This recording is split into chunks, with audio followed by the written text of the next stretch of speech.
किसी चीज़ का मुझे भूत और भविष्य जानना है, यानी उसके पास्ट में क्या हुआ था और उसके फ्यूचर में क्या होने वाला है, चाहे वो कोई ऑर्गेनिज्म हो, एनिमल हो या ह्यूमन बॉडी हो या किसी भी अवस्था हो, कोई भी पदार्थ हो। अगर मुझे भूत और भविष्य जानना है तो पतंजलि जी ने इसके बारे में भी बताया है। अपने विभूतिपाद के 16वें सूत्र में यह फॉर्मूला वो बताते हैं। वो कहते हैं परिणामत्रय संयमात अतीत अनागत ज्ञानम। इसका मतलब है कि अतीत और भविष्य, इसके बारे में ज्ञान कब मिलता है?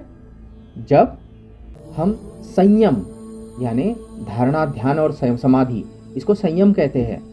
यह संयम उसके परिणामत्रय यानी कि धर्म, लक्षण और अवस्था, इसके ऊपर केंद्रित करते हैं।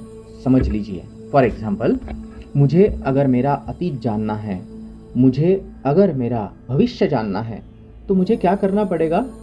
मेरे अपने आप पे यानी मेरे खुद के आत्मा पे संयम यानी धारणा, ध्यान और समाधि लगाना पड़ेगा, एकाग्रता बनाना पड़ेगा।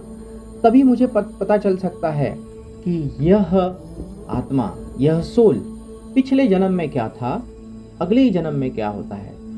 दो इम्पॉर्टेंट टर्म यहाँ पे पतंजलि जी ने बहुत अच्छी तरीके से एक्सप्लेन की है। परिणामत्रय, परिणामत्रय यानी धर्म, लक्षण और अवस्था, इसको परिणामत्रय कहते हैं। और दूसरा है संयम, संयम यानी धारणा, ध्यान और समाधि।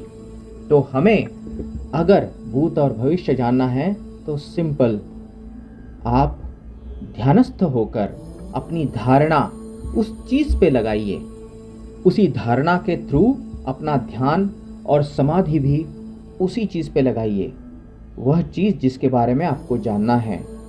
और यही परिणामत्रय, उस चीज़ का परिणामत्रय यानी धर्म, लक्षण और अवस्था, इस पे आपने कॉन्सेंट्रेट किया तो आपको उसका अतीत और आपको उसका भविष्य भी पता चल जाएगा।